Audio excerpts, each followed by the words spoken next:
The Bostonian is Matt Perrault. This is our city. The book is Dave Sharapan. Pay him. Pay that man his money. Together, they are The Bostonian versus The Book. You covered 12! I covered! Follow the show on Twitter at Boston versus The Book. How do you like them apples? Bringing you the best insight on sports betting news, Matt and Dave's daily picks, and an entertaining and unfiltered dive into the sports betting industry. Here's Dave Sharapan and Matt Perrault. And here we go.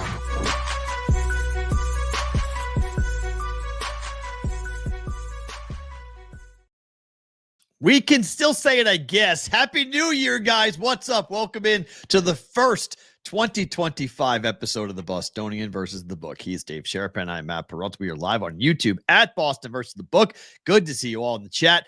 Thank you for being here. We always love it when we come back from a break and you guys are raring to go, firing off all your fun comments and predictions and thoughts. Yes, there's a lot to come on what's going to happen with the Patriots and the Jaguars in Black Monday. Stay tuned. Emerson Latzia and Fitzy will both be on. The Quad Box makes its triumphant return as Dave comes back from the Fiesta Bowl, myself back from DC and Boston. How are you, sir? Happy New Year. Happy New Year. It's the last day we can say it. Yes. Good to see everybody here. Yeah, this is, I hate this day. I was going to call in sick. I was like, yeah, let you guys talk about it. Yeah, I could care less about guys getting fired. I could care less about any of that because in the book, like, it's just another day, and it's just this is the day for the media. Although there's a lot of other things going on in the media that, wow, I don't even know what's going on with that. So we're at Fox Sports One. Working it, yeah. There's things going on there. There's people making moves. There's other people, getting left off of plans and all that other stuff. You wake up New Year's Day and everybody turns the page and all the suits go, well, they're out. They're going here. They're moving here. They're on this now. And you just, as the working stiffs, you just kind of show up and go, oh, okay. So, yeah, this is one of those days where I'm glad to be back, but I'd rather talk about, a hockey game tonight than, Mayo it has major screwed impacts, or whatever. It has, look, I'll say it in a second, but I think it has major impact on a variety of things, right? It impacts rosters. It impacts the draft. It impacts what teams will do from a distraction standpoint. You have both coordinators from the Lions who are going to be interviewed for jobs.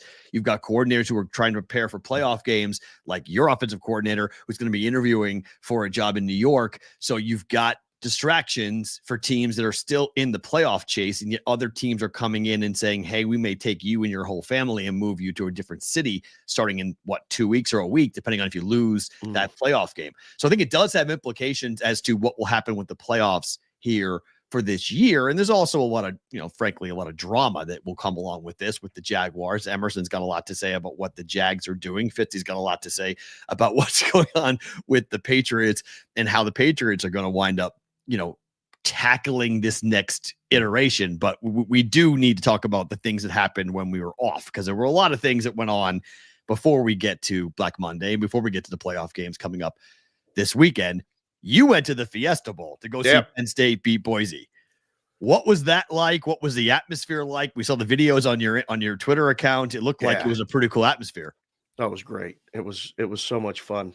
You forget what it's like going to college football games, let alone bowl games. I've been a few now, and we had a VIP experience. We had the catered, tailgate.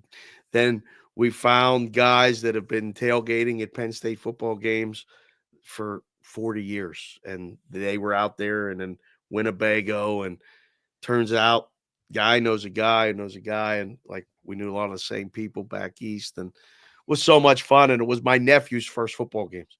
So first ever? Yeah. Oh my. Yeah. So they had never been to a Penn State football game, and they were just like, wait a second, what's going on? And it was clearly outnumbered 80-20 Boise State fans. Wasn't even close. They came, and I kept walking around with my nephews going, it's a shame all these people came to see their team lose. They're like, what do you mean, Uncle Dave? And I'm like, they're going to lose. They're going to lose. Yep. And they were very nice. We sat, we were in, there was like 3 sections of Penn State fans. So we were in a Boise section. Oh, nice. And, you know, they were all very nice and realized that it was going to be just one of those days, like 17-7, maybe a glimmer of hope, but then they couldn't score. So it was fun, man. It was a reminder that going to games, as long as you're not a jagoff, is fun. You know, there's if you want to be, you know, controversial and start chirping, you know, my brother-in-law was high-five, Smoke was high-fiving people going up the aisle, right? And this guy, his girlfriend, I don't know, was wife, whatever, was going up, and she had Boise State orange and white checkered pants on. They were pasted on. I'm just going to leave it at that. Okay. They were, and he was high-fiving everybody, and she high-fived him like, hey. This guy turned around and got my brother-in-law's face and said, hey, buddy, you know, worry about yourself. And Smoke went, well, hold on here. Hold on. What? Just high-fiving everybody, man. Relax.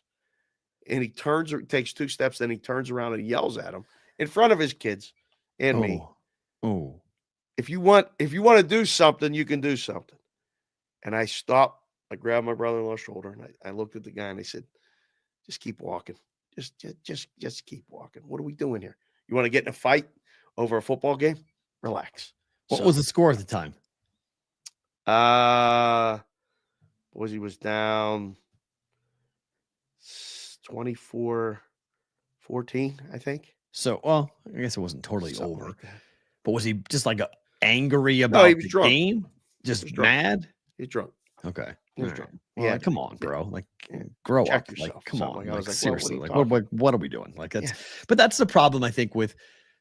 I mean, a lot of people have talked about that going to games is why they stopped going to games. And that environment is unlike, I mean, college football bowl games. It's a lot of crossing of swords, if you know what I mean. Like a lot of things aren't great with that because you get mixture of fan bases. Guys are on vacation. It's freezing cold in Boise, Idaho. I'm in Phoenix, baby. Let's go. And you start, you know, tipping back more than you should. And all of a sudden you feel, you know, you got the liquid courage going and, you know, beer muscles. And all of a sudden you want to start talking. Yeah, it was bad. We saw AQ Shipley there. He was the honorary captain for Penn State. So nice. We saw him, said to say hello to Pat and Gumpy and the boys and stuff. So that was fun. We FaceTimed each other and did all that when we saw him. So it was a blast. It was an absolute blast and got the win, you know, and then we spent the day before at the DraftKings Sportsbook. Right. In Scottsdale, which by the way is a great place to do a show. I got the manager's name. Ooh. He's watched the show before. It was awesome because I went up to the counter to cash tickets after the game, Monday Night Football. And he goes, hey man, I know you. I watch your show.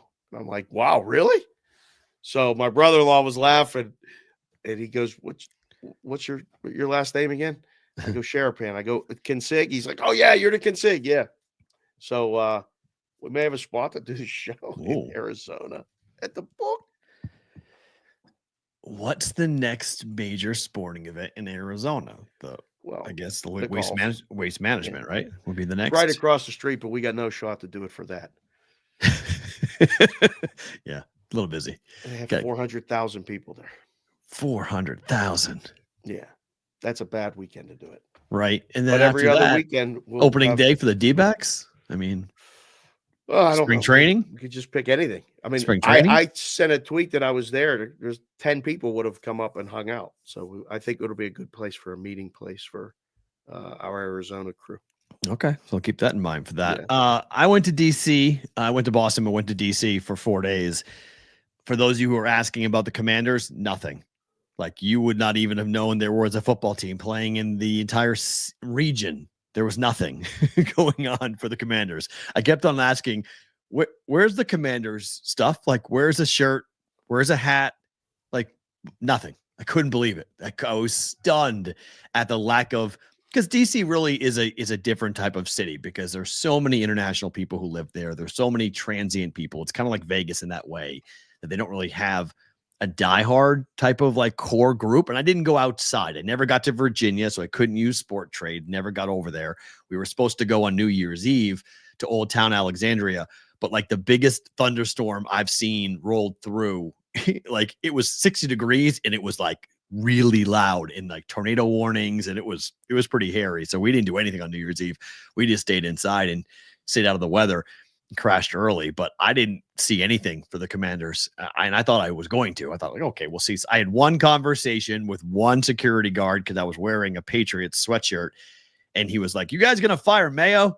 And I was like, "Yeah, probably." And he was like, "Going to get the first pick?" I'm like, "No, we'll screw that up." And he was like, "Really?" I was like, "Yeah, we'll screw that up."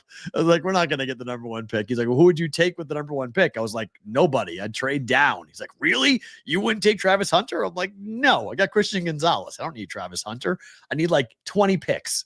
I need a bunch of players, not one player. I need a bunch of players to help the Patriots roster out." He's like, "Oh man, that guy's going to be unbelievable." I was like, "I don't know. I'm on a talent eval, so maybe he'll be good, but I don't know. We'll see. Maybe he's going to be the next Deion Sanders. Maybe he won't be. I have no idea."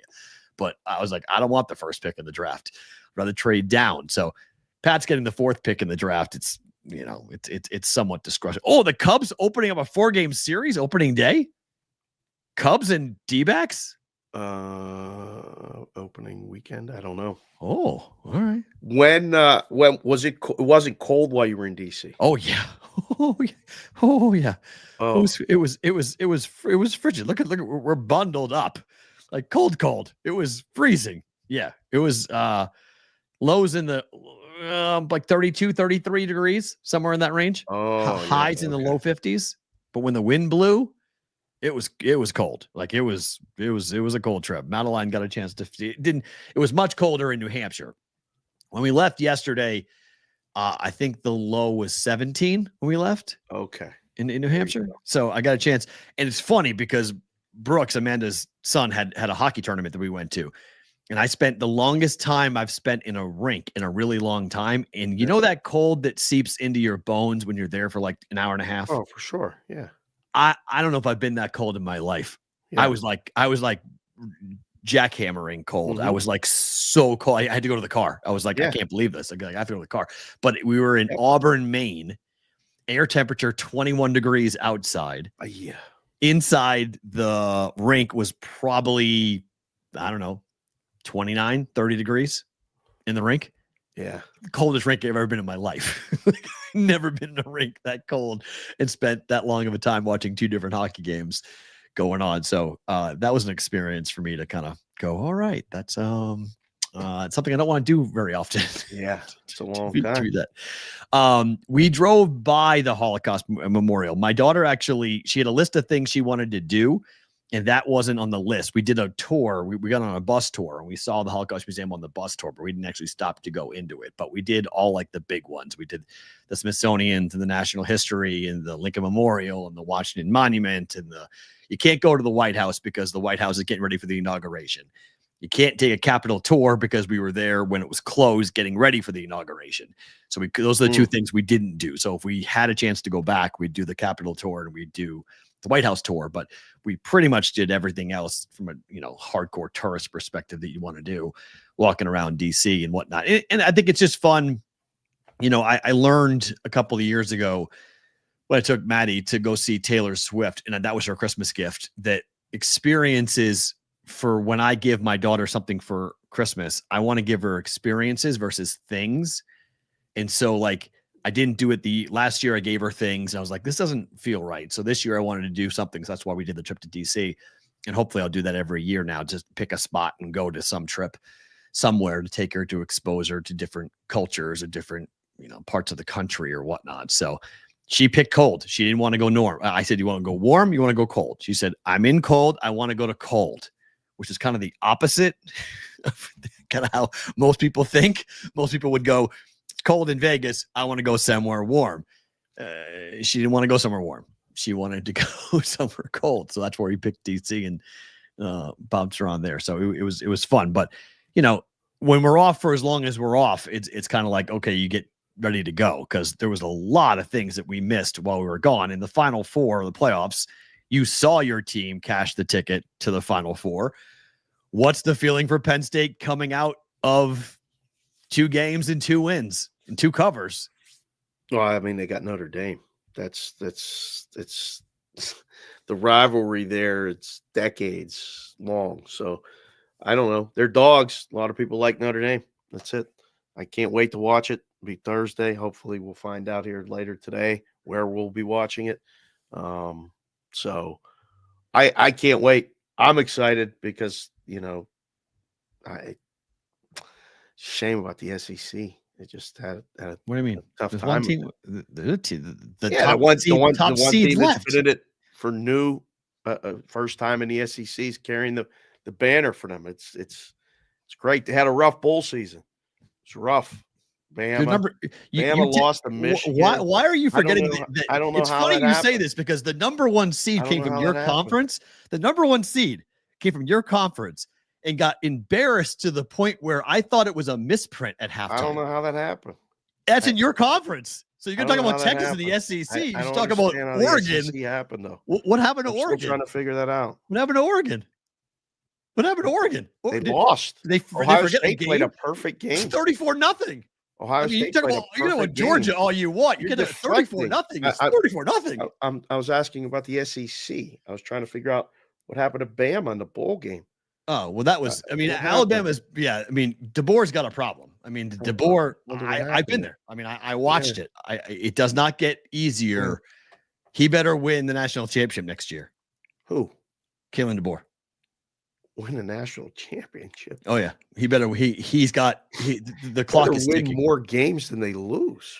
The clock is ticking. I tell you right now, Bama fans they'll pull the plug on him. I told you when they hired him, if you hire a guy who's not from the South to be the head coach of Alabama, if you don't win immediately, the fans turn fast. Like it is just like you get fans in the SEC better figure it out real quick that this NIL means everybody can get paid now. So they don't have the stranglehold on the college football world that they. But why is that bad for the sport? I love it. I don't think it's bad at all. It's just great bad for the sport. SEC. No, I don't think it's bad for the SEC. Yeah, there's a lot of people I think it means they have having to come to grips with it. That like this could be a Big Ten final in Atlanta. That would be great. If Ohio State plays Penn State in Atlanta, in the heart of the SEC, you know, in your heart of hearts, your guy can't win that game. Man, that would be great. But in the heart of hearts, your guy can't win that game. I don't know. Why can't they? Because he never has. Franklin never has. First time for everything. There is, but James Franklin's track record is abysmal in this game. Like I've already bet it. I've already taken the 1.5 and bet Notre Dame. It's because I cannot put money behind James Franklin. I don't know how you square that and to put money behind James Franklin. I don't know. Freeman's done an unbelievable job. Same team that lost to Northern Illinois. Yeah. Yeah. It's crazy. But that's the only game they've lost. Yeah. They've lost one game and they didn't show up for that. So I mean, big James is money, 6-25. Absolutely. But here's the problem, CBW. He's not. He's a dog. James Franklin as an underdog is horrible. I mean, his record is 7-25 straight up. Like he doesn't win as a dog. Forget covering. He doesn't win. He loses the games. And look, Drew Aller has played very well. There are some people who are telling him that he should not go back to Penn State. He should go play if they beat Notre Dame, that he should go out, even though he's a little bit, not fully polished. He should go out because the quarterback, if you're a team at the top of the draft needing a quarterback right now, the pickings is pretty nasty. I mean, Jackson Dart played really well in the bowl game for Ole Miss, and a lot of people are thinking that Jackson Dart's going to wind up as a top 5 pick. I saw one, mock draft that had Jalen Milroe with a top 5 pick, and I was like, "Did you watch football? like, how is Jalen? None of that matters anymore. It just doesn't matter anymore. That kid, we've been talking about that kid for 2 years. Like, you want that kid running a pro offense? Come on, like that's he can run really. He can run. That's great, but like at least Lamar Jackson had way more on the passing side, and he was being questioned and has been questioned. I was won 2 MVPs, but I mean, Milroe's being questioned by a lot of people. Wannabe talent evaluators every week on the internet that he can't throw. It's amazing. I don't know. I can't wait. I'm more excited for Thursday and Friday than I am the opening weekend of the NFL. I think. Well, the there's lines more, would tell you. I mean, you know, your game, aside from looking at the numbers, I guess the Charger game, you could talk about that being a road spread, small line, but I mean, there's not a lot. Minnesota and the Rams is a small number, good game, I guess. Road favorite again, but I don't know. When Steelers have no shot going into Baltimore. They just no shot. You have no shot. You own the Ravens. Nah, come on. Watch the games. Can't move the ball. It can't score. It's huge struggle. So they got no shot. And I don't know. I mean, hat tip to Denver for winning a game yesterday that they needed to win to get in. But the Chiefs basically shouldn't have even come. I don't even know why. Yeah, I mean, by the league requirements, you're required to show up, but they didn't. So Denver gets to go to Buffalo with a rookie quarterback. That'd be the biggest upset of the weekend, as if Denver wins. Beats Buffalo. My gosh, it'd be another one for. So we'll get to those games in a second, but you can't change the college football playoff until 26. But every team with a bye lost. All top 5 seeds failed to make the semifinal. Is that the bye had nothing to do with it? The bye, I mean, the teams with the bye probably shouldn't have gotten a bye, but they were all dogs. Like they were. It's a joke. But is that the committee's fault? Is that a bad bracket? Well, or is that the that's fault? the way that things have to be set up, right? So they can't change it. There's no way that you could put Boise State ahead of any of those other teams. I mean, physically, again, I got Dominant. in the stadium early, and I was like, boy, like a couple of guys for Boise, I saw Genty without his shirt on, walking around doing pregame and stuff. I mean, that guy's chiseled. He's a pro. Like, he's guaranteed he's going to the league. The rest of the guys were not. I mean, they were physically outmatched, a lot of them. Yeah. Same thing happened with Oregon.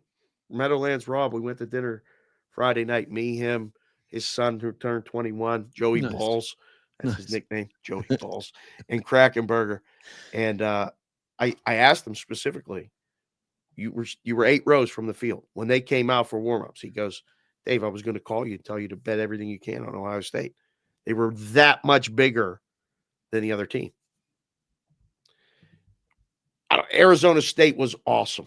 Awesome. That was fantastic. Scatterboo is, I mean, the definition of what, if he's on your team, I mean, NFL teams, I don't care his speed, I don't care his, whatever his combines will come out with. You want that guy on your team. He'll give you everything he's got. Arizona State gave them everything they got. And I'm not sure that, I still think that was targeting. I don't know what targeting is. You're right. You know when they're going to call, when or not, this and that. But yeah, the system is like, you got to put the 4 best teams if you're going to do that. You got to give the 4 best teams the bye. They're the 4 best teams. They're going to reset. I mean, next year they can't touch it, but then they're going to do a lot with 26. I think you will never see Boise State other than maybe 25. You're never going to see a group of 5 team get a bye ever again. You're not going to see a group of 5 team be ranked in the top 5 ever again. I mean, if they're 12-0 and they have massive wins, wins, just talent. Like, they have to have talent. Like, it's more than who they beat and where they played and all that other stuff. You have to look at the team and go, is this a top 5 team? And you look at it and you go, no, this is a good college team. Yeah. This is a good college team that's having an exceptional year. Season, right. But we talked about it with Indiana, right? When Indiana came out, and I remember we talked about it before on the show, but Urban Meyer was sitting there at the desk for Fox Sports in their big noon kickoff show. And he was like, I'm just looking at guys in size. I'm just looking at player versus player. And Ohio State's players are way bigger than Indiana's players. It was the same thing with Penn State and Boise State. It's just, I mean, Penn State's got a top 5 pick on defense. Like, they have a top 5. Carter's going to go in the top 5. They just have guys who are going to wreck. I don't care how good the offensive line was on paper. I don't care how many yards Genty got. They ran it against, San Diego State and UNLV. Okay. They're not doing it against Penn State. It's a whole different level of competition and talent that Boise State was facing, and they didn't move the football. They couldn't. They turned the ball over. Genty fumbled for the first time in forever. Like, those things happen when you're playing a team that's better than you. Just Jimmy and Joe's, just X's and O's, way better than you. Well, And Penn State was way better than Boise Penn State. State was better early, but then like Penn State's offensive game plan went out the window. Right. I mean, we were in the stadium going, they're running the ball for 8 yards a clip. Right. What are we doing in the second quarter? Like, the Throwing the game ball. should have been the Ohio State game. Right. It should have been 24-0, like, or 24-3 early, or 24 to, like, they should have kept scoring. And they were doing these, play action passes and all this other fun stuff. And it was like, can you just hand Allen and Singleton the ball over and over and over? And that's what Ohio State did. It wasn't so much running, it was passing. They're like, they can't cover 4. Right. Throw them the ball. Right. As Aller's a going to have committee, you can't, I think, judge that, but you have to at least look at it and go, are we putting the best teams up where we need to put them? right. The automatic bye for winning your conference will be gone in 26. That won't happen ever again. It'll happen one more time in 25, and then it'll be gone. They will say you get in, you win your division. Sorry, you win your conference. You're getting one of the 12, or soon to be 14. I think they will expand to 14. I think the bye week is going to be changed, but I think you're going to see those teams that win the conference saying, hey, you get a seed, but you don't get a bye. You don't get a top 5 guaranteed seed. So that will be a big change. Then I think they will say, look, a group of 5 gets in, but the group of 5 is going to be the 12 seed every time. And they're going to play the number 1 team in the country. And that's going to cause a lot of people to cry, but we're trying to find the national champion. And Oregon got a really rough deal. I mean, the fact that Oregon had to play Ohio State in a rematch game, a conference opponent that they won by 1 point in controversial fashion in the first matchup. And Ohio State is, Trista Crick had the best analogy, declaring that Ohio State is a badger in a box. And I think that that's the best cover. Like, they are so mad when they are playing football right now that they are taking anyone's head off, eyes out, and whatever they can do because of what happened against Michigan. And I'm not sure anybody can beat Ohio State right now with the way that they're playing. And if Will Howard plays like this, their defense is so good right now. And I don't think anybody of the 4 can beat Ohio State. Do you? I mean, Michigan did it. Yep. So one game, somebody could do it. I don't But know. that was Chip Kelly trying to prove a point. He had a bad game. Awful game. Had a bad game. And Awful. Michigan had a good game. I mean, again, it's we have to do away with the whole, there should not be never be another preseason ranking system ever in college football. It has to be done. What do you mean? It's all biased. It's all biased. It's all But it doesn't BS. matter anymore, though. The pre. I mean, No, it does matter because that's how these teams get put in these numbers and spots. It's 3 months of guys reading nothing. For at large, you mean? Reading Phil Steele's book and all this other stuff and coming up with rankings. No, these AP rankings, things that are used to get these seeds. Yeah, If for you at large. watched though. football all season. You knew Right, but if you win your State- division, if you win your conference, you're in. It doesn't matter what your seed. It doesn't matter what your ranking is. You're in. You win the Big 10. You're in. You win the Big 12. You're in. That's fine.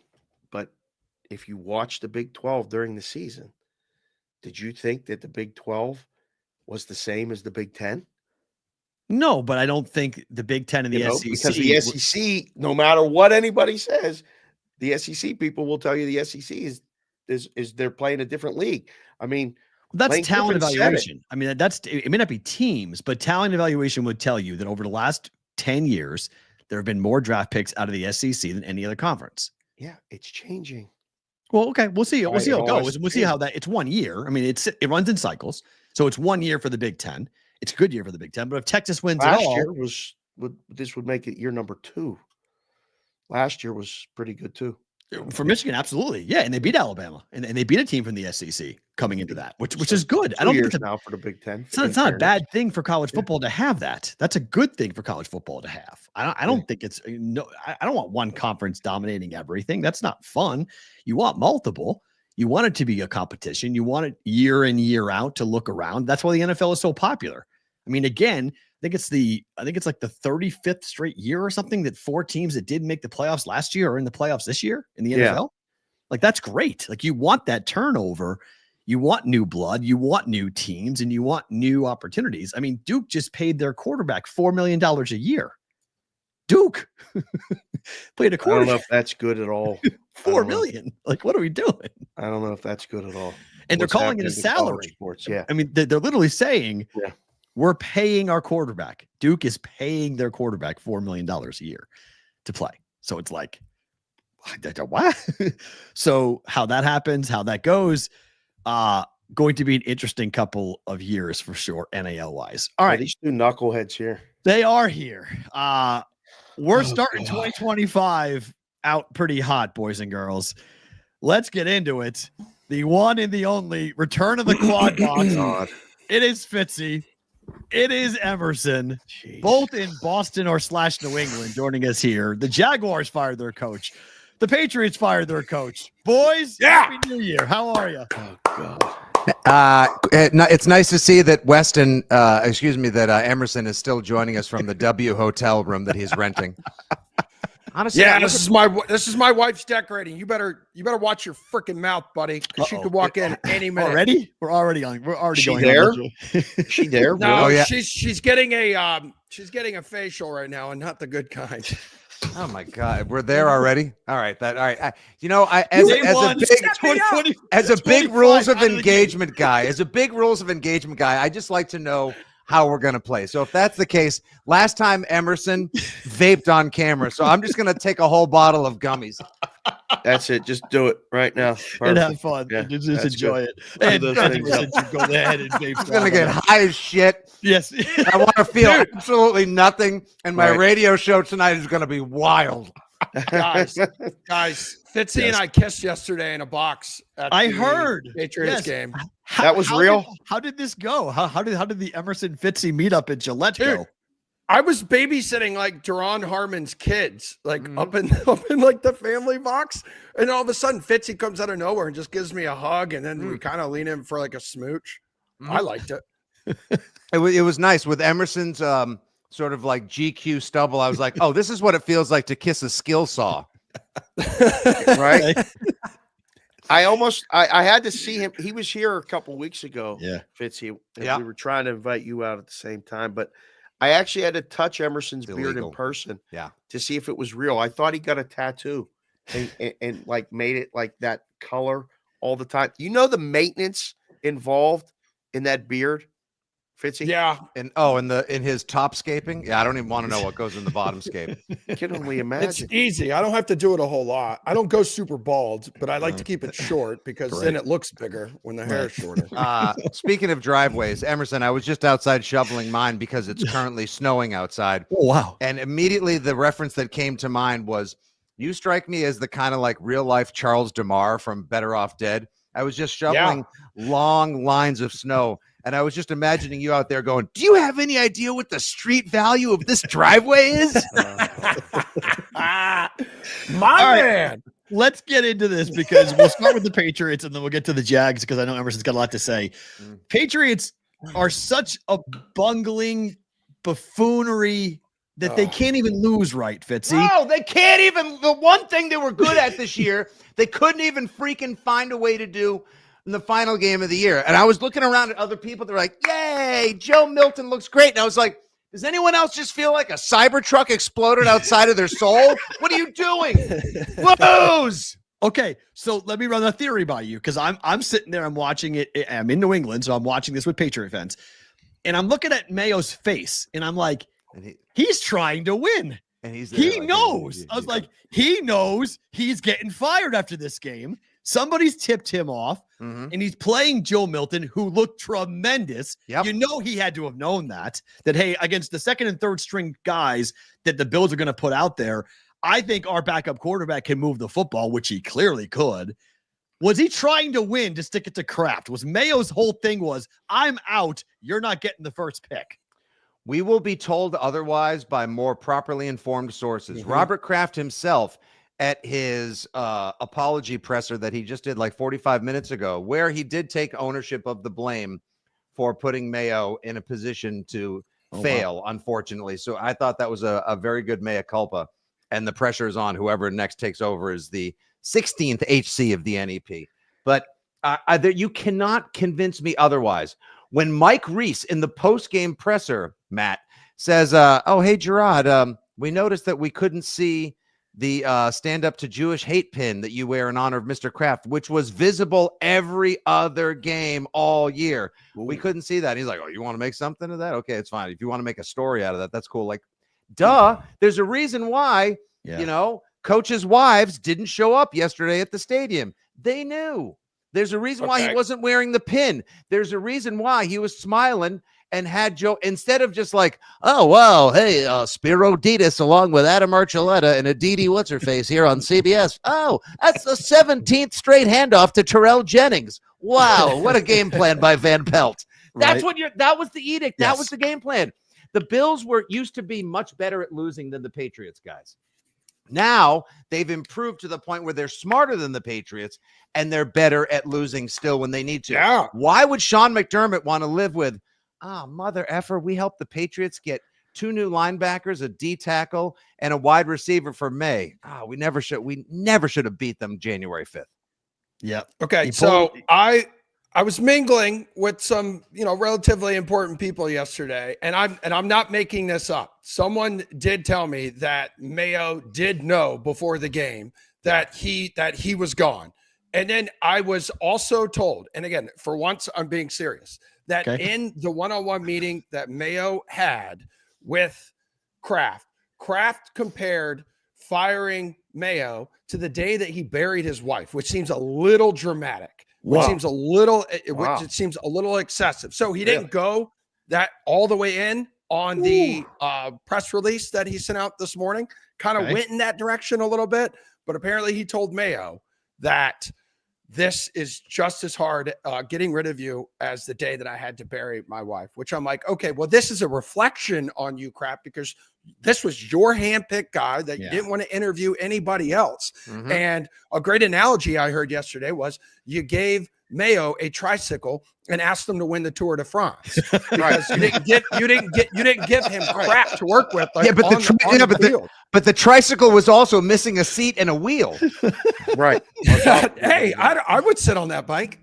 So you would. That's ridiculous. So Fitzy, is it obvious to you or you, E, that it must have became not known, but maybe somebody said, you know what, Vrabel will come. Like, I don't think they hired Mayo and put him in that spot to fire him.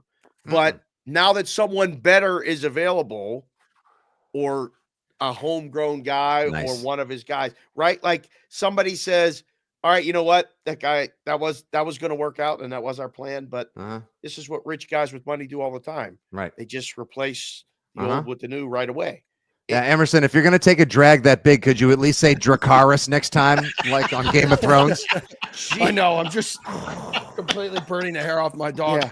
Oh my God. Relax there. But is that the replacement, Fitzy? Is that the guy? Yeah.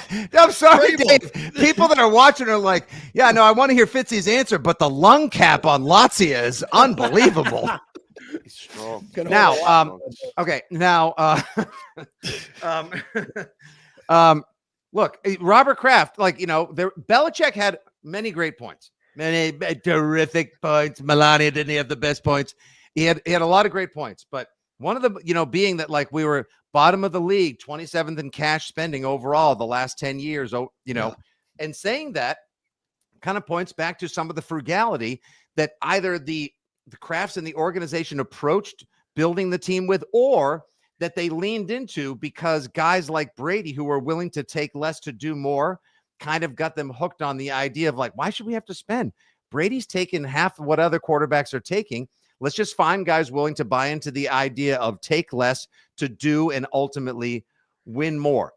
But now at this point, I think that here's what it really came down to, Dave. The fan backlash, the negativity, the din of disappointment and dissatisfaction was becoming so loud. It was as loud as those speakers that get played outside of like detention centers when they want to break somebody's will. Like it was just the Fire Mayo chants, people in the stands with paper bags, a half-filled stadium, and Emerson can attest, like, if it was half-filled, my name is Ted Latzia.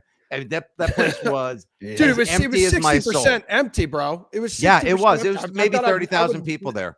And I mean, I never thought I'd see that day. Fans booing the team last week for scoring. Yeah, and then fans. No, Matt, there were. Yeah. Mike Reese tweeted that there were boos. You could hear it on came from TV. Fans. You could hear it whenever a good play happened. It's either silence or it was booing. And I mean, look, I was just there, so I think it's fun for me to be able to be on the ground. And I always, I love going back and going in Dunkin's and walking in, just hearing people talk and hearing like your true Patriot fan talk.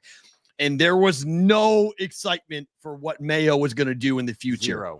There was no belief. There was no thought. There was no energy. There wasn't like, well, give him a year and let's see what happens next year. And who knows, Dan Campbell, he sucked in year one with the Lions. And then look at them now. They're, go 15-2. There was none of that going on. It was just the team is garbage. We have Drake May.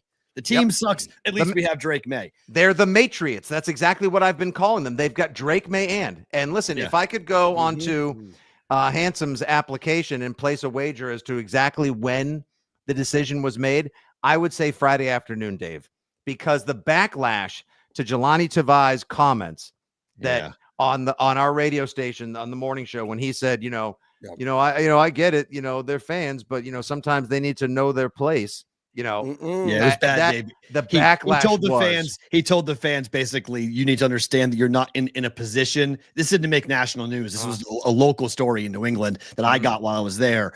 But the starting linebacker for the Patriots told the fan base that you don't know what you're talking about, and Mayo's our guy. So stop talking and stop calling talk shows and stop running your mouth. And it went like anytime a player who in New England is making millions and millions of dollars to play a kid's sport is telling fans who pay that salary to shut up, it got bad really, really fast. You can have a contentious back and forth, but you can't tell them to know their role and shut their mouth and they don't know what they're talking about. Whether in your lane. Yes, right. Wait, ESPN listed the attendance yesterday at almost 65,000. That's a fucking paid. lie. Yeah, it was paid, but paid attendance is not actual attendance. That's how many tickets they sold, but Dude, they didn't actually show up. There were people on the box yesterday, Fitzy, who were telling me they have struggled the past few weeks to give their tickets away for free, just to friends and family. And they're like, no, I'm not going to go waste my time doing that. Tickets with a $200 face value. I know a guy yesterday who couldn't give away a ticket. We're actually now. The Crafts were so afraid of the irrelevance. They're rightly so. They were so afraid of now steering into the comparison lane of the Jets and the Browns and the teams that they have lulled and trolled and held themselves over as an organizational standard for so long that they absolutely 100% knew for optics alone, let alone bringing more adults that have football savvy into the room, that they had to just basically swing the axe and execute Mayo. And I think it's admirable and appropriate that Robert Kraft be the one, because yesterday you had guys going back to like the late 80s. Who's home, Emerson? Sorry. That's okay. Holy crap. My wife. Well, I hope it was great. Yeah. Is she doing her OnlyFans video? Stop it.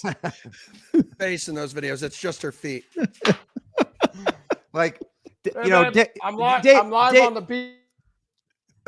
Go ahead. I'm cutting. I'm live on the BVB. Yeah, I'm cutting. It was, Pittsburgh never went through a time where there was like 6-7 years of 2-14, 3-13. Like that's one of the admirable things. You never had the time period where it was like, I had I had 4 tickets to the game. I put them on the windshield of a friend's car. When I came out, there were 16 more. Right. Well, no, the 80s were like that. But don't forget, when Chuck Noll left, there was a little bit of period of time there when Cowher started. It was a little bit rough. Like in the end of Cowher's or the end of Noll's stay, there was no way to like get out of it. It was just like, when is he going to leave? Like, I feel like they're in the similar purgatory right now. With Tomlin? Yeah. They don't know how to say goodbye. They don't know who to bring in. And this like 9 and 8 10-7 thing is Playoffs. going to go, but like, yeah, but they're not competitive. Right. They're not going. They're miles away from all this. You guys got to go turn it around. Like your standards are different now, Fitzy. Well, yeah, they're what they are, but they're not. Like we understand that we didn't. The people that actually have a grasp of reality understand that we didn't live in reality as fans for 2 freaking decades. That wasn't real. That was almost like a gift, a dream, a sim.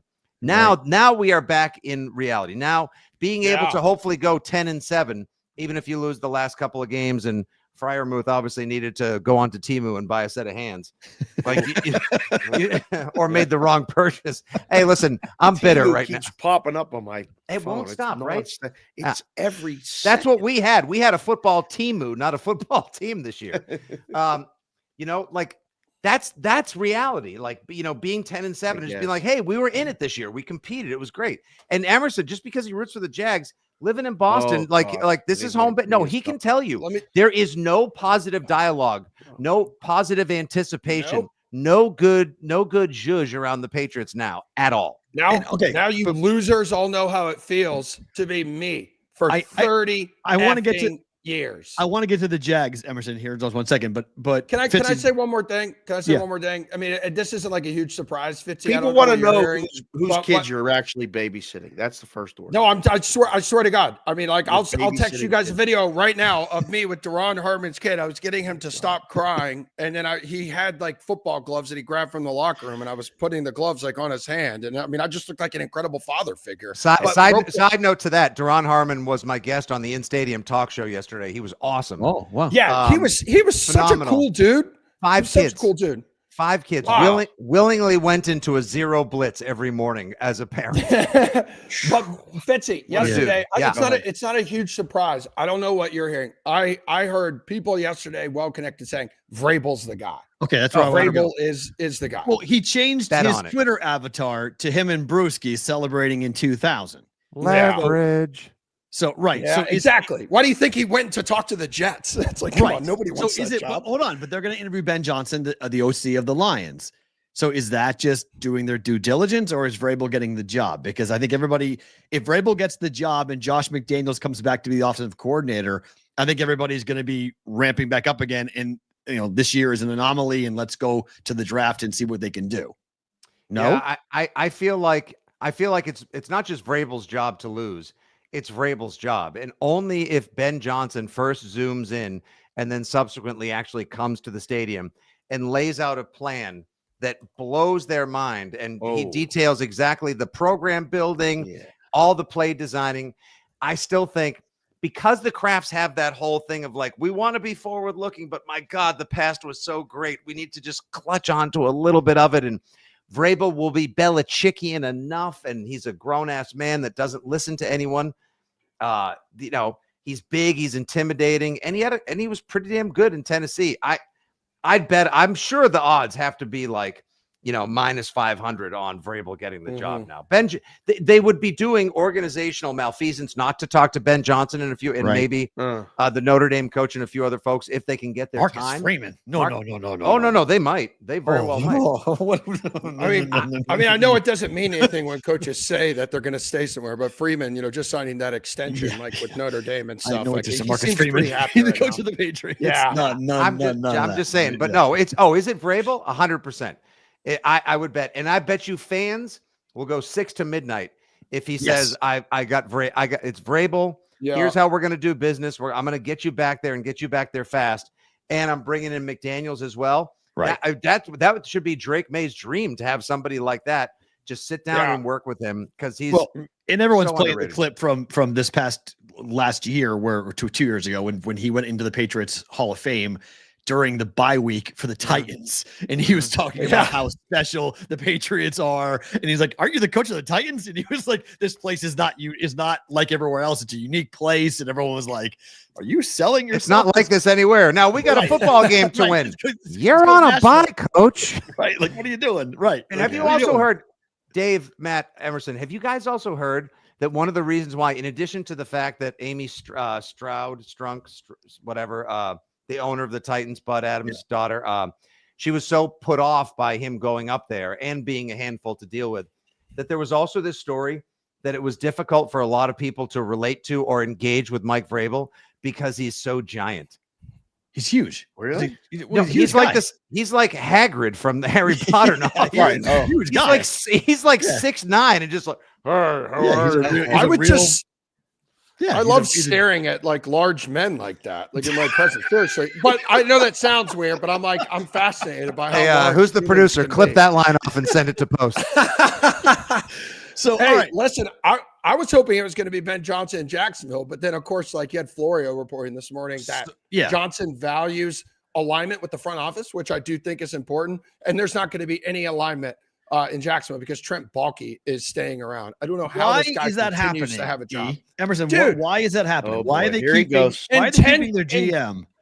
In 10 years as a general manager in the NFL, this is going to be his sixth head coach. Sixth head coach between 10 years as being a GM in the NFL, between the San Francisco 49ers be the longest and now Jacksonville for 4 years. Most That's insane to me. coaches in a tenure of any guy in a league. That's Cleveland Browns quarterback-esque. Why won't they fire him, Emerson? Because my guess is he's got to have some kind of dirt on Khan. I've said it on the show before. I think he's got like pictures of Khan doing weird shit with farm animals or something that he's going to leak if he gets fired. But Baalke's 25-43. Like that's his executive record since taking over the Jaguars in a full-time general manager role in 2021. And he's had more swing and misses in the draft. Finally hit a home run this year with Brian Thomas Jr., which may have helped him like a little bit. And then there were rumblings last summer about Baalke like retiring. But since Khan has taken over, I think it's been 13 years now. They've had 2 playoff seasons, okay, in 13 years. Khan is a major factor in this team never being relevant in 13 years, really in 30 years just total. But since the 13 years he's taken over, I absolutely hate it. And they've never done, since Khan has had taken over ownership, they've never done a clean sweep of the head coach and the GM. It's either been keep the head coach, new GM, or keep the GM, new head coach. Like now was a great opportunity to completely hit the reset button, and he fumbled it again. Okay, because you guys, right? I mean, I look at the Chargers and what happened last year at the end of the year with Justin Herbert and how everybody was questioning whether Justin Herbert, was it a flash in the pan for him? Was his career going the wrong direction? They bring in a head coach who obviously looked to ran the football and play defense, but you saw a resurgence with LA for Justin Herbert with Harbaugh on the sidelines. Who do you want to come in? Because I feel like Trevor Lawrence's career is not going to, it looks a lot like Justin Herbert, where he's got all the talent in the world, but he won't do anything with it because of the team he's on. Needs to be an offensive-minded guy because you need someone who is going to – it's crazy. Trevor Lawrence has played 4 years, and we're still talking about him consistently taking the next step. So many guys regressed under Doug Peterson's watch this year. Travis Etienne fell off the planet. Tank Bigsby took over and also ran over us in London. Exactly. And then you know what he did? He stopped giving Tank Bigsby snaps. Press Taylor was a terrible offensive coordinator. Doug Peterson it was time to move on. Although I would have taken another year of Doug Peterson besides another year of Trent Baalke. Like I would have taken that any day. Trent Baalke just needs to be gone, period. Who do I want? I don't really know. I want Ben Johnson. Ben Johnson, but he is no longer coming because Trent Baalke, and you saw what's his name? Jordan Schultz with Fox Sports reporting this morning.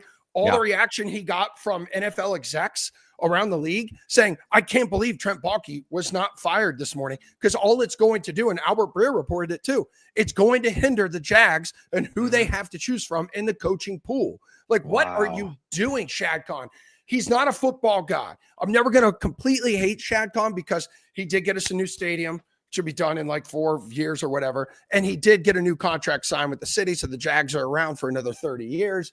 But my God, dude, in the end, you need a product on the field. And all my Jags friends, group chats, Twitter, whatever, everybody is canceling their season tickets today.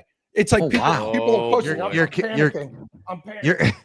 Well, I 2 words, a name that you probably should steer into if you want an offensive-minded guy Yeah. But you're not going to be able, if Ben Johnson is the premium version of the product that you want, I won't say that he's store brand Ben Johnson, but Liam Cohen might be the top of your absolutely. So top of yeah, your shopping Liam list. Cohen and then Monken there with the Ravens, because the Jags haven't had a defensive minded head coach since, Jesus Christ, Gus Bradley in 2013 before his firing in 2016. Wow. So yeah, everyone's been offensive minded since then, and that you have to do that again. Right. Like, this is all about Trevor, and then you got to put a better offensive line in front of him. And then, my God, they went out and gave $130 million to Eric Armstead, and then Ronald Darby, Gabe Davis, Devin Duvernay, Mitch Morse, Darnell Savage, all those guys in free agency. Are you kidding me? They make me want by the way, they would all make the Patriots and be the best player at their position. I know. Yeah, 100%. I know. That's what I'm saying. 100%. Gabe Davis. But you nailed BTJ. Brian Thomas Jr. is a stud. Yeah. All right. So he finally had a home run. You need more home runs than singles. Guys like Devin Lloyd and Anton Harrison and Walker Little, like, in the draft, for crying out loud. Right. How many, Balky's had division number 1 overall picks or something since he's taken over? To win. Like, at some point, you have to just go, we need to figure out a way to beat Houston. Yep. And it shouldn't be that hard. Right. It's like the worst division in the league. Takes care of itself. Yeah. Jacksonville is what it is. And the Colts can't get out of their own way. They're a mess too, off on this, that. Like, I don't know, E. You're going to have to run for mayor. And, hold on. There is something to look at, right? Because the Colts are keeping their head coach and their GM, right? Yeah. Colt fans are irate that Shane Steichen is keeping his job. McAfee's like ready to jump off a bridge over the Colts and what they are doing. We've got the Giants who are doing the same thing. They're keeping their GM and they're keeping their coach. But I like Brian Daboll. Like, I think he can coach. I said, Fitzy, you guys should bring him back as offensive coordinator. Oh, if he was available in a heartbeat. Yeah, it'd be great. Yeah. That's what he is. He's like Josh McDaniels, horrible head coach, but a good offensive coordinator. Looking at what he did with Josh Allen, that's another reason why I wanted Ben Johnson in Jacksonville, because he would bring the promised son back. He'd bring Mark Brunell back, who I don't think receives enough credit for his work with Jared Goff, and also helping Jared Goff get his confidence and his swagger back. Like, Brunell, low key, has been just as important as Ben Johnson to Jared Goff's turnaround in Detroit. Yeah, I see. But teams that do this and fire their coaches, and look, Fitzy, our team, the Patriots, they're on a list of teams that firing, one and done firing is not a list you want to be on for head coaches. It's a massive upheaval inside an organization when you go for 1 year and then you don't even get a second year to go improve yourself. I mean, maybe you got to be careful what you wish for, right? I mean, Peterson had to go, Mayo had to go, but there's no guarantee you're going to find the guy. It could set you back another 2 or 3 years. No, there's absolutely no guarantee that just because you decided to make the move and write the checks and put somebody else in charge of the ship, that it's going to all work out. But I'm sure at least there will be a renewed sense of optimism amongst players, free agents who can see that Vrabel has a track record, and also everyone else that remains with the team and in the organization. Like, the stories that are going to trickle out about the overreach in the executive capacity, coaching capacity, the mayhem, just how this was so off the rails, will probably continue to trickle out over the next couple of weeks. That doesn't happen in Pittsburgh. It doesn't happen in Cincinnati. It's so interesting because there's continuity. Continuity. They don't make the changes. Like, Zach Taylor keeping his job in Cincinnati is beyond crazy to me. Like, the guy can't win in September, and he has to scramble at the end of the year, win 5 games in a row, and hope now fire his different. The DC gets fired because that's the fall guy. Because it can't be Zach Taylor's fault. It's going to be the DC's fault because the defense was so bad. And it's like, I watched the Steelers and I watched the Rooney family and I watched them agonize over what to do with Tomlin. And all the guy does is win. He wins 10 games. I know it's not what the fan base wants. Right. But the other angle is fire a coach every 3 seasons and you're in this like toilet bowl, cyclone trying to get yourself out of it every year. Yeah. And by the way, if anything, I blame Cincinnati for our season, because if Yeah. Zach Taylor Yeah. could have gotten his friggin' team prepared back on September 8th, they'd be in the playoffs. We'd be able to watch Joe Burrow and his Batmobile, which is Right. way more fun than watching Bo Nix get his lunch served to him. Fair. 45-7 this Sunday. And it would have tempered our expectations like, hooray, we suck. We can just steer into a real shitty season as Right. opposed to going 1-0 and thinking we're going to finish 7-10 and win a bunch of barroom brawls and be proud of our street fighting team. That screwed with everybody's mind, including Kraft's. Yeah, I really wonder. I mean, the fact that the Bengals aren't in the playoffs kind of stinks because of sucks. they've been such a fun story, a fun team to bet on over the last month and a half because of how well that they have played. Dave, you're giving your team no chance against the Ravens. Nope. None? No shot. No, Do you guys, No Fitzy, way. you give the Steelers No. any shot against Oh, Baltimore? no. Yes. Look at No. the way they've been Yeah, why playing not? football the past 4 weeks. Guys look like ass. Yeah. No. They do look super terrible, but like if for one night, maybe like super shit. Like, but like it's not Russell Wilson's fault. It's not Russell Wilson's fault. I Like mean, how often have we, Dave? You said this on this show for 3 years now. Ravens Steelers number is what? It's three, usually three. right? Yeah. it's nothing. 9.5. Yeah. I mean, it should be 10. They asked me for the send out. I said use 10. See if you can get some Steeler money early. Jesus. Just to but there's protect going to be against no the Zay East. Flowers. There's, I mean, Yeah. and if your guys like, God forbid, George Pickens and Freiermuth can actually hold on to the ball this weekend, I think they can cover it. Like I can't have a Saturday night game suck so badly that I'm looking for what's on, Netflix or Prime by 9:30. Like, Can't remember the last time they covered a first half. They've been down at halftime. Yeah. I swear every game. And the Ravens aren't going to let them come back. Like that's the problem. If the Steelers have it tied or God forbid are leading it in the first half, then they got a shot, but they're not going to because they can't run. They give up on it too quick. Yes. And Russ tries to do too much. It's the same pattern of behavior I know. over and over and over. What's That's it the feel problem. like though? Consistently still making the playoffs. Like I long for that feeling. It's Right? nice. yeah, tell I me. mean, it gives you that feeling in the middle of the season. You're like, wow, this could be the year to actually win a playoff game. And then you go by the end of the season, nope, they're not going to win a playoff game. I mean, I think he's won 3 playoff games in a decade. Okay, that's great. I mean, but you guys, your team's out of it. Yes. Both your teams. I Who's couldn't winning believe the it watching Super- that game who's the other winning night. The AFC. Who's winning the AFC? Bills. It needs to be. I am I'm going to the Super Bowl, so I want it to be the Bills. I'm going to Buffalo Nice. this weekend, by the way, for my. Are you for my really? travel. Are you? Yeah. Oh, I'm you're about to your make next some. DK I'm about to live make thing? some really bad decisions. Oh my God. Well, honestly, when video of you butt chugging a whole thing of Frank's Red Hot when Yes. Fireball comes out, that's going to be. Well, dude, All right, that's what I'm I'm talking about. That's how I pushed it. I was like, bro, send me there. Imagine the content, and I think we're gonna do something like Goodfellas, where it's like, ever since I was a kid, I dreamed of being like a gangster. I'm gonna do something like, ever since I was a kid, I've dreamt about being in the mafia, Bill's Mafia. Smother me with ketchup and mustard. Ah. I'll butt funnel anything, jumping through a table. Let Well, me, here's the and thing. Emerson, let me tell you, it is that tailgate from having It's a- years I've been ago when I multiple was games. like Amazing. Matt will tell you, like when we first got to know each other, covering tailgates on my own on my YouTube was my jam. Yep. And the Buffalo one is best. it doesn't even feel like real life. It's freaking believable. You're gonna have the best time up there. Wow. I absolutely I- can't wait. Dave, you can mark the tape, 2:21 p.m. Okay. on January 6th. Nick Fitzy Stevens, world's biggest Patriots fan, and temporarily adopting the Bills Mafia Oh my. to win the AFC to dethrone the Chiefs so that they Yes. don't win 3 Super Bowls in a Can row. the Chargers beat the Chiefs in Arrowhead? Yes. You know what? Absolutely. I think I'm they in. can. Sign me up. I think they can. I Ah. don't think Buffalo plays Kansas City. Harbaugh would fight a lion with an arm tied behind his back. I love that guy. Absolutely. I think, yeah. Yeah, me I think too. we They'll, saw they'll both punch the them in the face. the Charger game and the Bronco game where 1 or 2 plays goes the other way, and both the Chargers and the Broncos both win those football games in Arrowhead. I think the Chargers are going to go in there and they're not going to be afraid at all. And if we're playing a 1-score coin flip football game, maybe it goes the ways of the Chargers this time.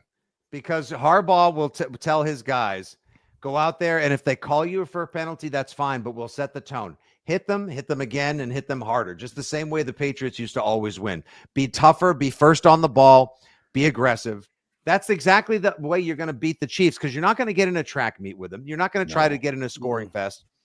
And if it comes down to Bills Chiefs, the Bills know, just like the Red Sox had to 20 years ago, you have to go through Yankee Stadium. The Bills will have to go through Arrowhead. And if Josh Allen's MVP campaign is legit, then he may ultimately have to go through Arrowhead. But I'm with you. I just can't. I can't trust Buffalo to win in Arrowhead.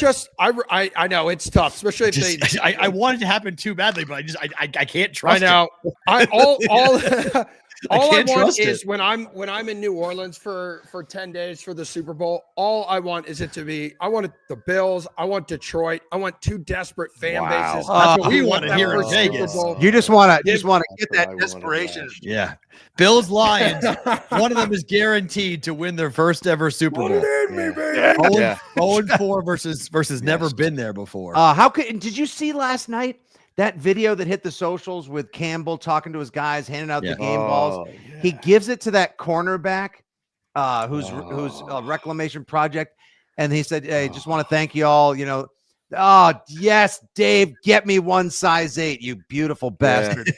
I want it so bad. The cornerback says, they tried to bury me, but you can't kill something that came from the dirt. I was like, I will. I get it. Whoa. Yeah. That's like something from Braveheart, man. It Yeah, was. well, I mean, he came into the locker room and he said, "You guys remember who the fuck you are?" I love that. I was like, let's if you don't get fired up watching Campbell's speeches, like you're not alive. And Emerson, that's like one of the greatest places to choke down a glizzy. Like, you've been the Coney glizzies that they have out there outside Ford Field in Greektown, the hot dogs in Detroit.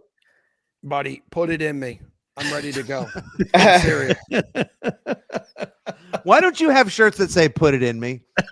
You really should. There's some talk about some of us on our DK content team getting a tattoo in New Orleans, and if I truly commit to this, I'm going to get a cool tattoo of a hot dog somewhere. Oh, okay. All right. Okay. But I want the hot dog to have testicles. I want the hot dog to have testicles. Please tell me we're not doing a tattoo. Wait, put it in me. Emerson sent me a meme the other day of it was like two dicks high-fiving and their balls were wrapping around each other. And I showed it to somebody and I was like, yeah, bros. Yeah. It's all about the D. That's why I wore this hat for you today. I wore the D hat today. Oh my God. All about the D. Well, I love all that so much. Boys, Happy New Year. Thank you for doing this. It's always a treat and a pleasure to have you both on with us here on BVB. It's the show I Dude, look the quad forward to box the is legit. I fucking love great. this. This is when this is the biggest deal in the world when you go quad box. Is this portion of the program going to run syndicated in bars and restaurants in America tonight? Yes. Awesome. All over the country. I just want to say I'll have a steak sandwich and charge it to the Underhills. Thank you. Boys, thank you so much. Emerson Latzia and Fitzy from WEI joining us here on the Bostonian versus the Book. Great to get them on. The quad box is always fun to pull them up and get them on with us here on BVB. You know what's going to happen is the Texans are going to beat the Chargers. And then really? Yes, somehow that's going to happen. So then it'll tee up the Chiefs to beat the Texans. And there'll be a death match between Buffalo and Baltimore. Damn, that stinks. Knock out one of the best. They're going to absolutely annihilate whoever. Like, one of them eliminates the other. And, I mean, look, it happened for the Patriots for years. Patriots had those gift wrapped walks to the Super Bowl a couple of times, so it's happened to the Patriots. So I'm not saying you're wrong about that, but the Texans. I mean, I got to agree with Nikki here. I can't see the Texans beating anybody. I don't know who's playing worse football. You guys are the Texans. They're both be no way that the Texans will beat the Chargers, but they will. That'll be the game. That'll have everybody. It's in that early window I swear, for at least 10 years, the playoff bracket is set every year, no matter what. Saturday 3:30 AFC South game. Yes, every year they've played in that window. Right, is the 1:30 start Pacific, 4:30 Eastern. Now remember, this bracket gets reseeded. Okay, so this is not actually what the NFL bracket is hard to put up like this, because even if the Chargers win and they're the lowest seed remaining, they play up against the Chiefs. If the Broncos win, they play the Chiefs. If the Bills win, they don't play the Chiefs. The Chargers do. The would Bills and play- the Ravens play. Yes. Like if they win, they play. Yeah. Which is unbelievable. It stinks. So that's why I need the Chargers to win that game. If they win that game, Chargers win that game. Okay. On that. On the other side of the bracket. So the Lions looked like the Lions again last night, finally. Anybody beating them? Nobody's going to Detroit winning the game. There's one team I think can do it. Eagles. That's it. They're going to have to match their physicality. That's it. Who else is going to do it? Right. Washington at Tampa's a fun game. Minnesota was supposed to do it last night and didn't. And the Was Rams that come Darnold? on. Just the lights were too bright for Darnold? No, I give all the credit to Detroit. Yeah. They were that much better. That was literally a lion's den, for lack of a better term. Right. They were walking into that, and they were already down. I mean, they might as well have been down 3-0. Right. It's Did quick. the Lions lose another game? Oh, did the Lions lose another lineman? Did they? I don't know. The Juice. I don't know if they did or not. But who's going? The only one that can go in there is The is Viking Philadelphia. fans are going to push back on you and say it was Darnold because he missed so many open receivers last night. He did. He did. But I still think that was the Lions forcing that versus Darnold just having an awful game. I don't know. I can't put it all on him. That was, I don't know. It just looked. And again, I was down at Circa, with the people that won the contest and all that other stuff, and I was sitting with all Lions fans, so they were pretty hyped up. Of course, they should be. Except James had his Vikings jacket on, and Uh-oh. he was all excited, at least in the first quarter, because it was competitive until it wasn't. Right. And then it looked like two different levels. And I was like, wait a second, this team won 14 games too.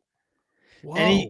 Any problem with Dan Campbell telling Kevin O'Connell I'll see you in 2 weeks after the game's over? No. That's the matchup. That was pretty cool. Yeah. He's like, I'll see you in 2 weeks. Yeah. It's like, I would think so. I mean, We're just if sort they of win, that's who dismissing? they play. right, but we're just dismissing the opponents. Like we're just saying that the Rams have no shot. Well, it's what you say after the game. We'll see you in 2 weeks. I don't know. I think the Rams can win, though. I do too. I do didn't too. see anything that last night that said, well, Vikings, they're going to LA and winning. Right. It's hard to yeah. believe they won all those games. And you want to talk about a flawed system. Is the NFL going to change this ever? Never. No.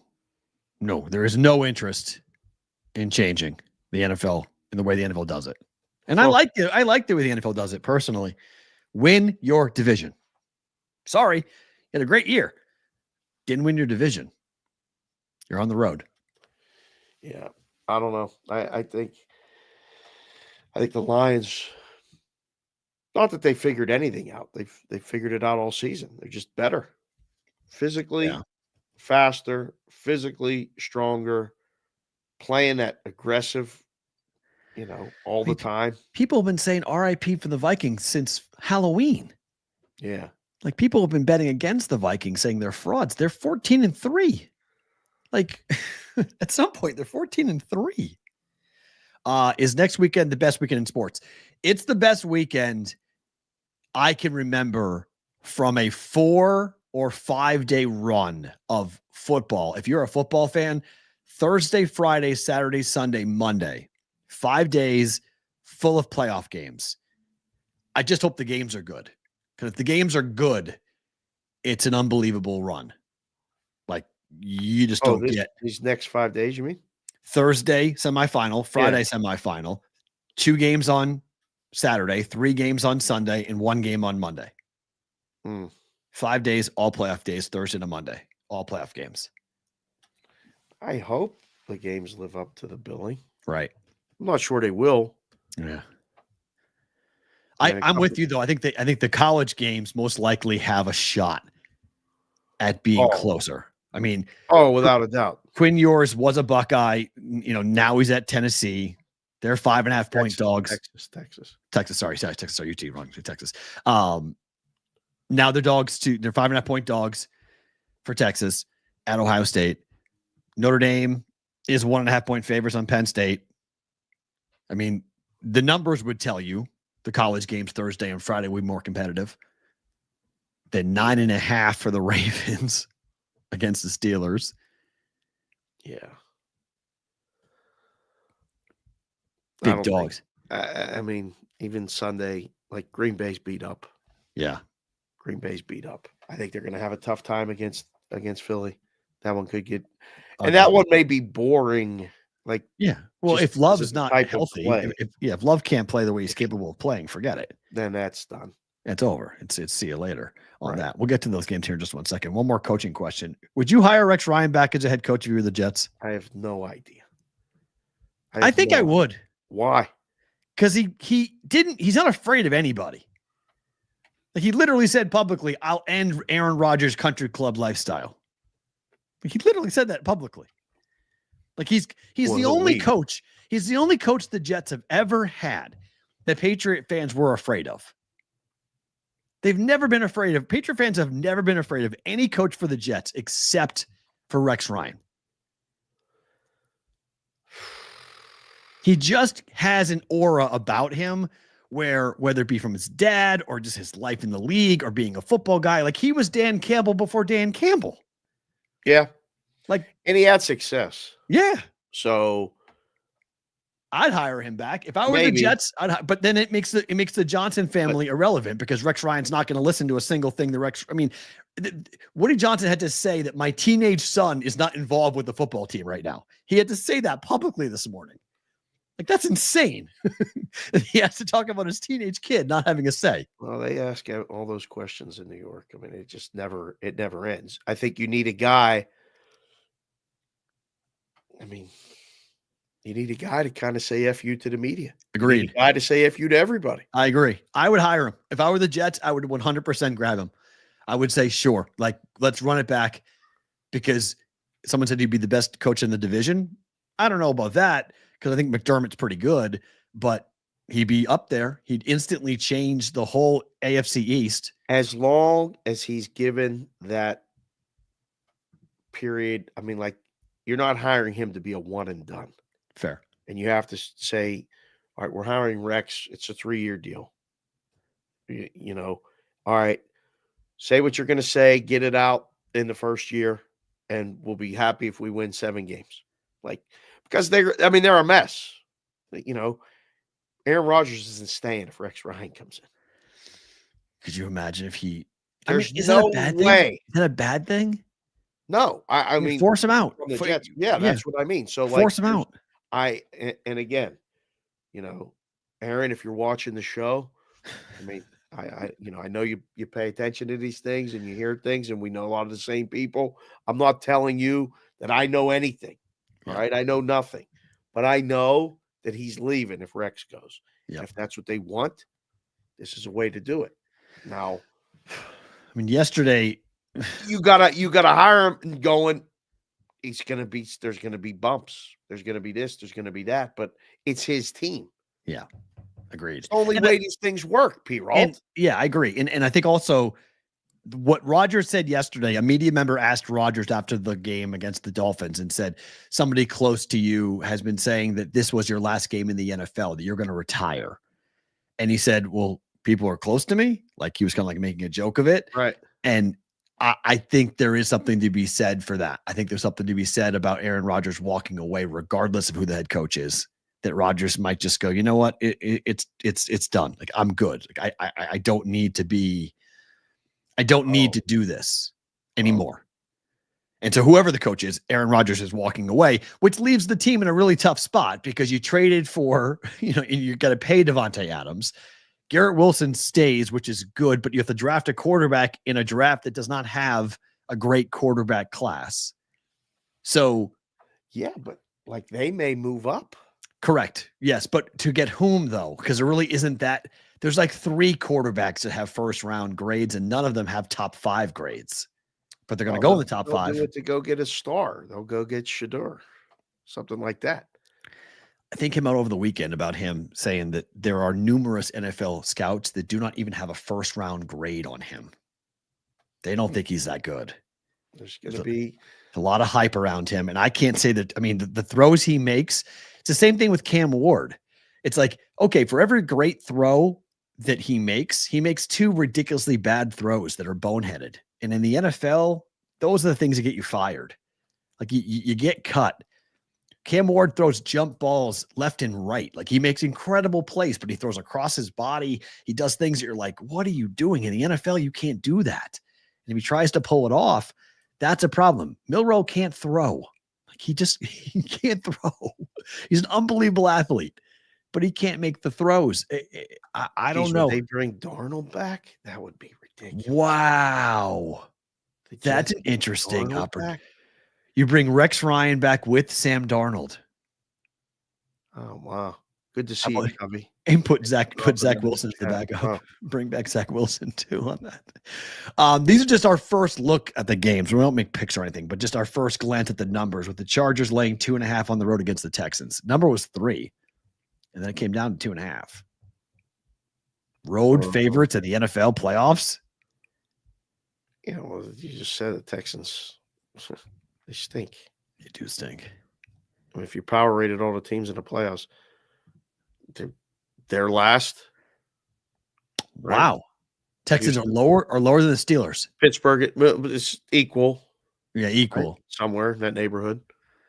I mean, the injuries for the Texans are so dramatic. Like, no Tank Dell really puts a ton of pressure on Nico Collins. I mean, I don't think you can – there's no other way of saying it except that CJ regressed dramatically this year in year 2. I think DeMeco Ryans, after an unbelievable, rookie year as a coach, and everybody was like, oh my God, CJ Stroud, they've got this great coach. They're going to be together. And then things just have not gone well at all. The defense has taken a big step backwards. Like there's a lot of questions with the Texans. Yeah. You have to have, again, the whole key to football is an offensive line. If you have an offensive line, you can do a lot of things and you can have success. And when the offensive line either gets hurt or doesn't do its job, your whole season is messed up. Houston's whole season has been messed up. Yeah, injuries. That being said, they'll probably win. If Harbaugh loses this, I mean, you got J.K. Dobbins back. Run the football at him. Just run the ball. Under in this game. Oof. You want 10. It's 9.5. I can't get over this. Like, this just seems to be, this is bonkers to me. 9.5. And I have a ticket. I have a 12-1 ticket on Baltimore to win it all. I would love to see them have a layup game against the Steelers. I don't see it. This is going to be a hard game. Total in the Chargers-Houston game is 42. But it's painted 3, by the way, everywhere now. So 1, 2.5 left is DraftKings. They juiced it. This game is painted 9.5 and 44 everywhere. I'd argue the total should be the same. I mean, Steelers get 13 points. Okay. And they might get 16 because they're going to keep kicking field goals because the best offensive player they have is Boswell. Yep. Guy don't miss. Nope. He's been unreal. But weather might be a big factor, though. It might be freezing in Baltimore. Yeah. I don't know if that's a good thing or a bad thing for the Steelers. The defense, it would be great. It would be great because like somehow the defense kept them in the game against the Bengals long enough to actually think, oh my God, they could win this game. They might pull it off. And I really thought this would be good because if they beat the Bengals Saturday, then they go to Houston.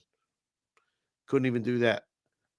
They got no shot at winning this game. I don't know. The teasers have been falling. Yep. Like where all-way teasers win. Yep. Books have been crying. I mean, I got guys that are literally they're going out of business. I mean, they got destroyed in December. This will be the most teased game of the week. Baltimore. Steelers lose by 3. It just feels like they lose by a field goal. Yeah. Like every other game, they just lose by a field goal. Then it comes down to a last-second drive, and Tucker kicks it, and the Ravens win. Boys and girls, we got a hard out in about 15 minutes. So yeah, 15 minutes. We're good. Type it in the chat right now. What's the score of this game? Oh, I don't think anybody's going to come in here and say the Steelers are going to win. I would agree. 24-21 Ravens. 13 points for Pittsburgh. Well, then you lose by double digits. 27-13. Looks And like. Ravens cover. 24-13. Boy, oh boy. It falls right around there. Bill's going to kill Denver, or can Bo Nix magic continue here on the road? I mean, rookies making their first road playoff start historically get annihilated. Not good. Like annihilated. Like this is not like Josh Allen out of the game after the third quarter type of annihilated. Wow. There's John. There you go. 18-14 Pittsburgh. He's the only one. Well, that's good. We'll keep asking that all week. I'm not saying this will be the biggest upset of the weekend, because I think the Steelers winning would be the biggest upset of the weekend. It's up there though. But this Josh is, Allen, this a lot is, of questions. This is, I mean, if Buffalo's gonna lose the way Buffalo loses, The difference is this is a rookie quarterback, and this is the Bills at home looking ahead to taking on either the Ravens and Chiefs. the Ravens Losing playing the to, Ravens, losing no to matter what. Denver at home gets people fired in Buffalo. Like, this is a bigger upset to me. You lose to the Steelers, that's your arch rival. And historically speaking, the Ravens have had a really hard time. Lamar in particular has had a really hard time with Pittsburgh. Like, that's the one team that Lamar did not want to see in the postseason in game one. You didn't want to see Pittsburgh. Losing to the Broncos at home, it's clean house time if the Bills lose this game. I don't know. I think this would be pretty surprising if Broncos go in there and win. So we've Pretty got surprising. a road favorite and 2 over 7-point favorites at home in the AFC. NFC is the opposite. Packers are only 4.5-point dogs to the Eagles. Yeah, This feels light. I know. I Why? think this is a number more on Philly. Philly doesn't do it for anybody. It doesn't do. They just don't do it for anybody. Like, yeah, they're good, but yeah, they're. I mean, Jalen, but Sirianni, but there's more buts with Philadelphia for being a really good team and a threat to actually go to Denver or Dallas, Detroit, and win. Forget about Denver, Dallas. I'm thinking about the D's.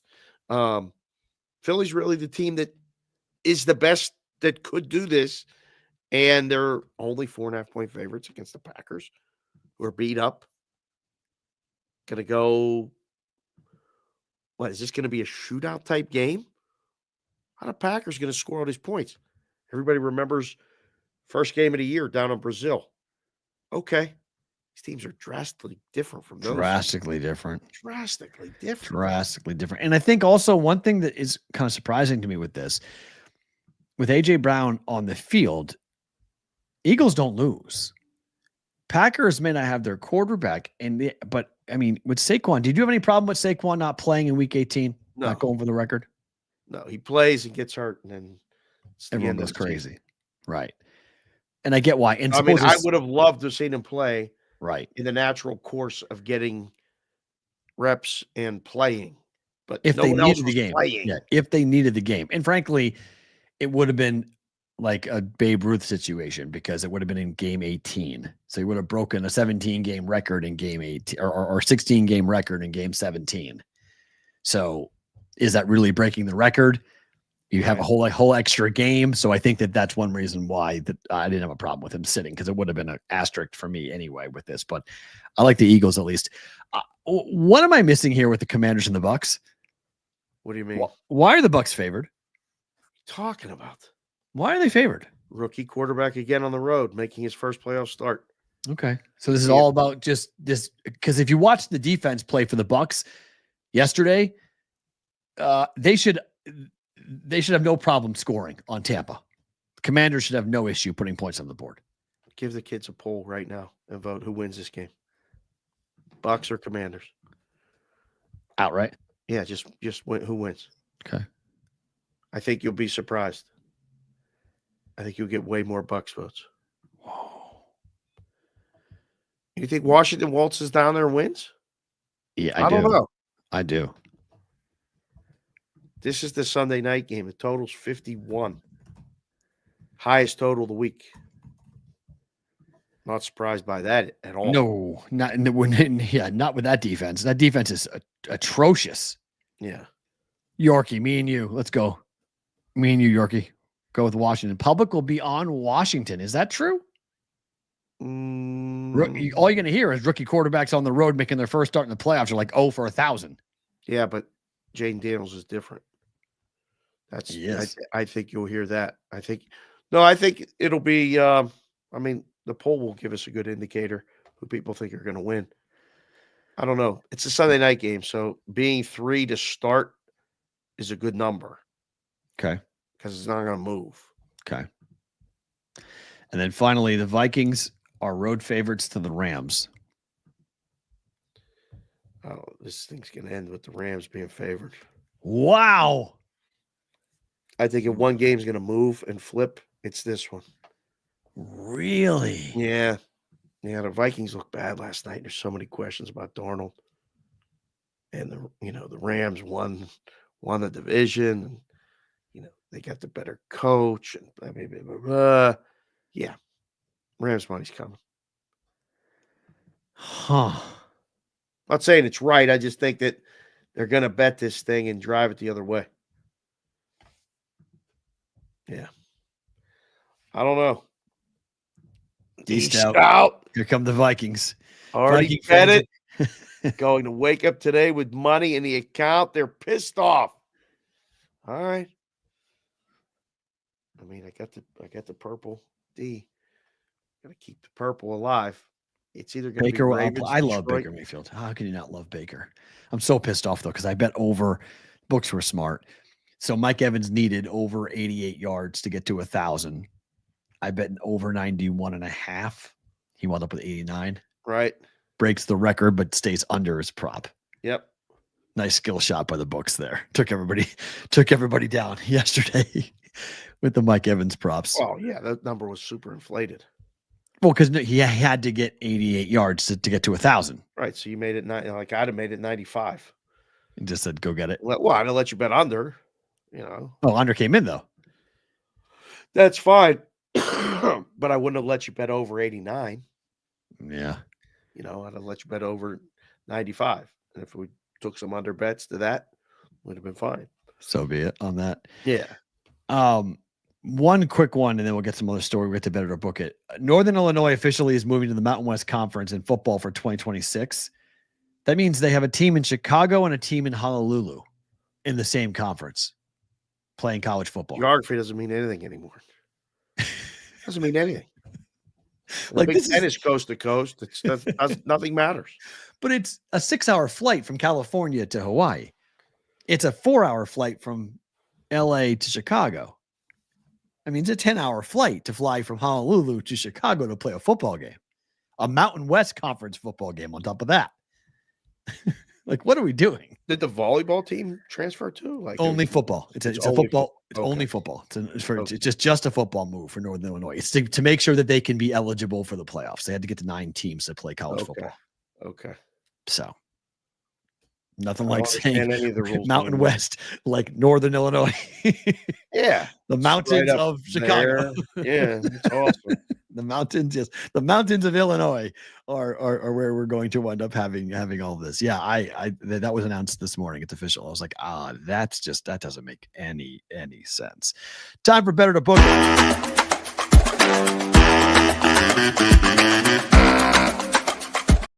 You guys normally see this in bonus time. You guys are getting the full show today because we got something to do here at the top of the hour.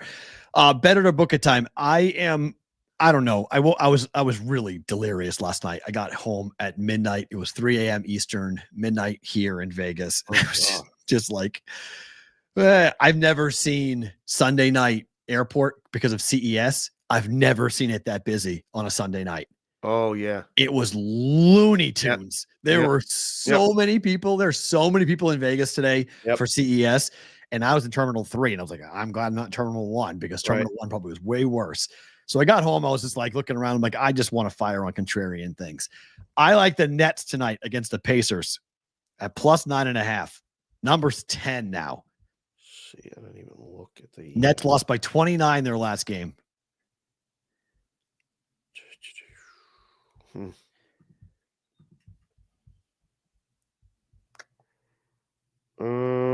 don't know if that's enough.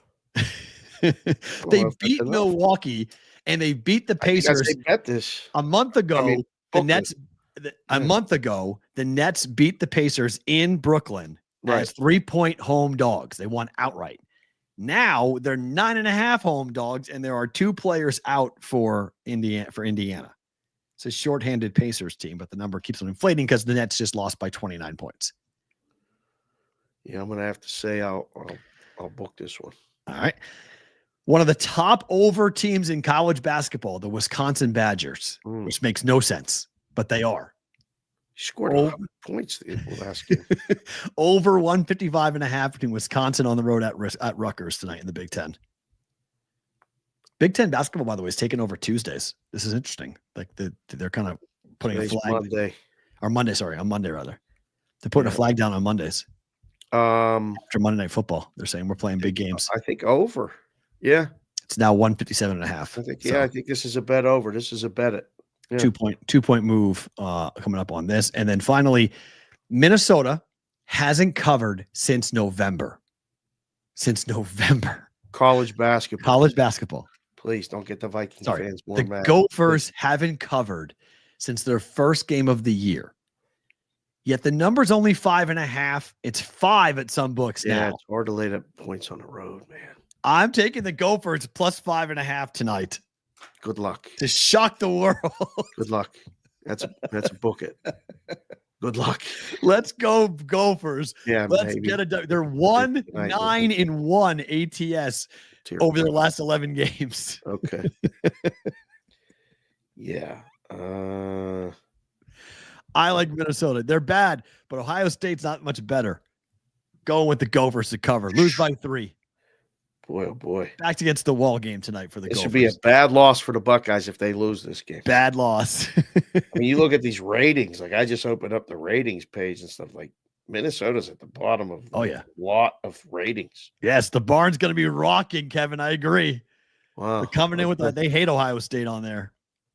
Let's go. I'll take the dog there on that. Favorite thing about today is what? So, little under the weather. Go to the doc this morning. I had to have blood drawn because I got other appointments this week. And this woman says, just the fact that I had to give a piss sample, and it was just one of those moments that made me laugh that these people do these jobs every day. My favorite thing about today is that when I said that I wasn't maybe going to be able to pee because I peed before, she said, honey, turn the water on. You'll be fine. She was right. I just turned the water on, sat there for a couple minutes, just thought about the water running. She got the sample. There were 3 people outside the bathroom when I came out because I may have been in there a little too long. Okay. But the pee sample was done. And my favorite thing about today was she made my day this morning. The lady that drew my blood said, just turn the water on. You'll be fine. She was right. Do you watch them take the blood out of you or do you look away? Nothing bothers me anymore. That's good. They could cut me open without anesthetic. And I'd be like, are you done? Like I literally she's like, what arm? I just did my left zap, it's easy. Nothing. Why is it? Do you get you queasy? No, I don't get queasy by it. I'm always kind of like amazed by it, watching it. Like when it just like flies out of you and you're like, what the hell? Yeah. It goes so fast. It's like it always amazes me that when like their job is just come in, like take blood. And I've had blood drawn so often because I've been in the hospital for the last whatever, and so like they're doing it every 6 hours, taking blood out of me, and so you just start watching it. And you're just like, It's coming out of me really fast. Like, it's flying out of me. I don't even get phased. I look to see where she puts it. Yep. And then once it starts, I go, okay, and I look away for a minute and then she's done. Literally, putting tape on. 2 seconds. My favorite thing about today is going to happen in 2 minutes. So we have a meeting here. We got to run. We got to have a conversation. So we could have a big announcement coming up for where we're going to be live. There's a chance we're live this week, Thursday, Friday. There's a big shot that the show could be out on location Thursday, Friday. We'll find out here in 2 minutes whether that's going to happen or not. That's my favorite thing about today. Thank you to Emerson Latzia and Fitzy from WEI in Boston, Fitzy at DraftKings Sportsbook coming in. Those guys are awesome. The quad box is a really fun new to start 25 off like that. That was my favorite thing about today as well, to get those guys on at the same time. If you missed any part of that, go back and watch it because those guys are tremendous. A lot of fun, a lot of funniness, except for the Jags and the Patriots because they both need new head coaches, unfortunately. He is Dave. I'm Matt. We're back tomorrow for our Tuesdays. BBB.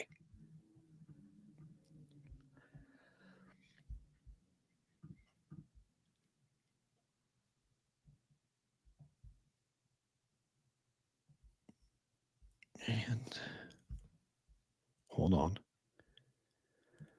Whoa, hold on. StreamYard's not stopping. Let me physically do it. Okay.